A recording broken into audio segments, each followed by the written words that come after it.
Welcome to Whisky.com, where fine spirits meet. My name is Lüning, Horst Lüning. I'm the senior taster of Whisky.com, and today we have an Australian whiskey here in our cask. It's the Starward whiskey, and it's called Left-Field. Well, it's 40% ABV and priced around the mid-30s US dollars pounds. The distillery, Starward Distillery, is located in Melbourne, and they are concentrating on wine casks. Australia is one of the very big exporting wine countries of the world, and I think in the UK, the Australian wine is on #1 as imported wine. Yeah, the family history shows some Italian roots, as I read on the website. And what's meant with the left field, well, I don't know. This is a more urban distillery in the area of Melbourne, so not one of those remote located distilleries. So left field might be a rugby field. No idea what it really is. They write something in New World Whiskey Distillery, Port Melbourne, imported, Australia, 40%. Matured in Melbourne's unique climate, whiskey done differentially, aged in French oak red wine barrels. So here we have a French wine barrel, bright tropical fruit flavors with a delicious delicate finish. Starward, we make whiskey differently when we push the boundaries and challenge the status quo. Creative flows and great ideas come from left field. Well, that's blur. So nothing said in detail.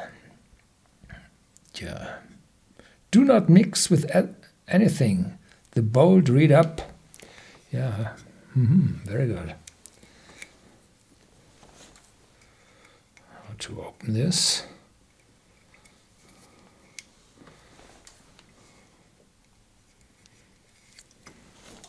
More difficult than I expected. It's very thin, this capsule.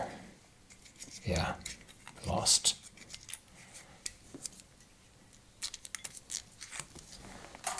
So here we go.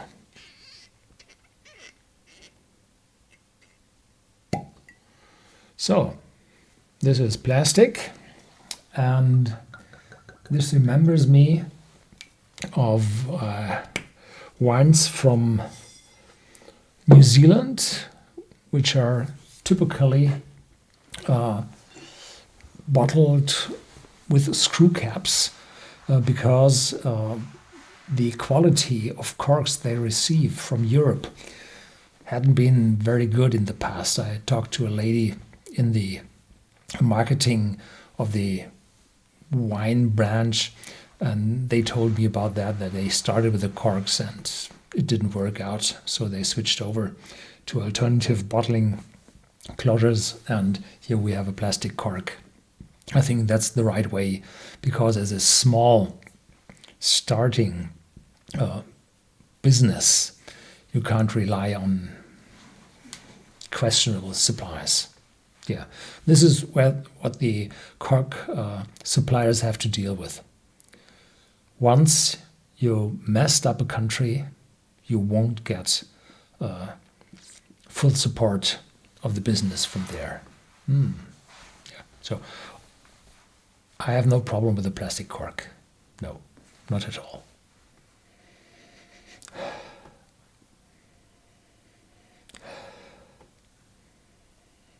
So this is tropical fruits. This is ripe apples, fresh berries with a darker overtone.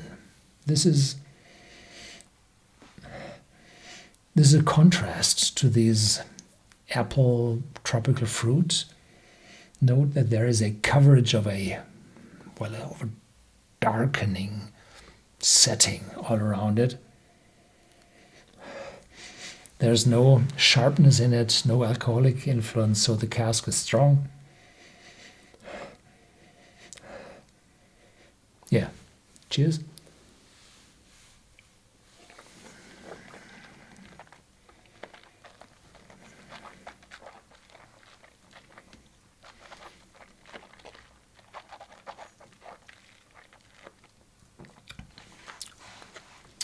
there is this cask in the back.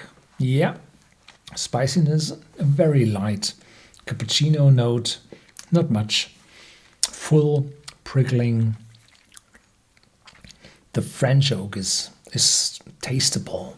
This is aromatic Limousin oak from the French wine casks. Yeah, so this is for a no age statement whiskey, which is not too expensive, reasonable priced.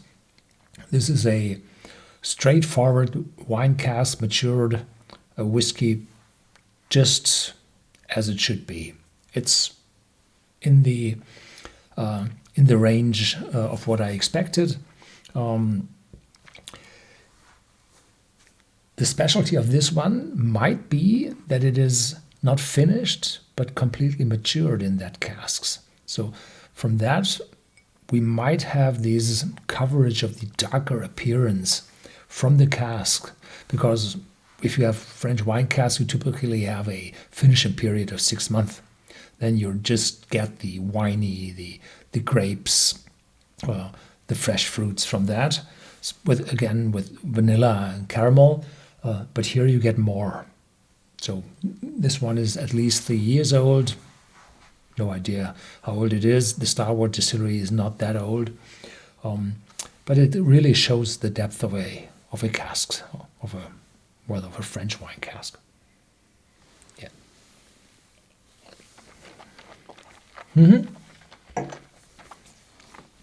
So the character of the wine cask is stronger than the character of the malt whiskey and the distillery character. So the cask is strong in this one. Yeah. Thank you very much for watching. Stay tuned. There's more to come.